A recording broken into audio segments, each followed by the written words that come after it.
एक विद्वान वक्ता एका अतिशय महत्त्वाच्या विषयावर तळमळीने भाषण देत होता. मात्र श्रोत्यांची चुळबुळ सुरू होती. काही जण इकडे बघ तर काही जण रस्त्यावर खेळणाऱ्या लहान मुलांकडे बघत होते. तेव्हा श्रोत्यांचे आपल्या व्याख्यानाकडे अवधान खेचून आणण्यासाठी वक्त्याने एक गोष्ट सांगायला सुरुवात केली. कथेची सुरुवात होताच जादूची कांडी फिरवल्याप्रमाणे सर्व श्रोते अतिशय सावधपणे गोष्ट ऐकू लागले. वक्ता म्हणाला, एकदा एक देव, एक पाणसर्प आणि एक चिमणी हे तिघे एकत्रितरित्या प्रवासाला निघाले. चालता चालता त्यांना वाटेत एक नदी लागली. चिमणीने उडून पहिलं तीर गाठलं. पाणसर्प पाण्यातून पोहत पोहत पलीकडे पोहोचला. बस इतकंच असं सांगून वक्त्याने आपले अर्धवट राहिलेले भाषण चालू केले.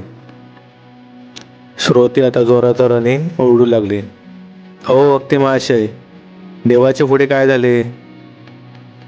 त्याने कशी काय नदी पार केली? त्या तिघांच्या पुढे काय झाले? वक्त्याने शांतपणे उत्तर दिले, अरे देव असतो तेव्हा ती नदी पार करून जाण्याचे सामर्थ्य त्याच्या ठायी असणे साहजिकच आहे.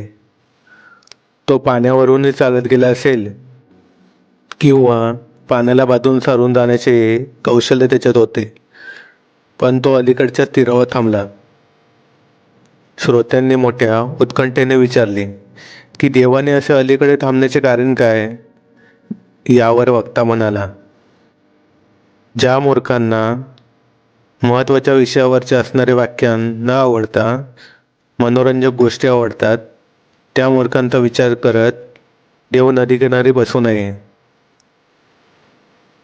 जर तुम्ही या महत्त्वाच्या विषयाबद्दल माझे विचार ऐकून त्यावर काही उपाय केले व आपल्या राज्याला वाचवले तर देव निश्चित पलीकडच्या तीरावर निघून जाईल. यावेळी वक्त्याचा चतुरपणा कामी आला व श्रोत्यांनी पुढील व्याख्यान शांतपणे ऐकून घेतले.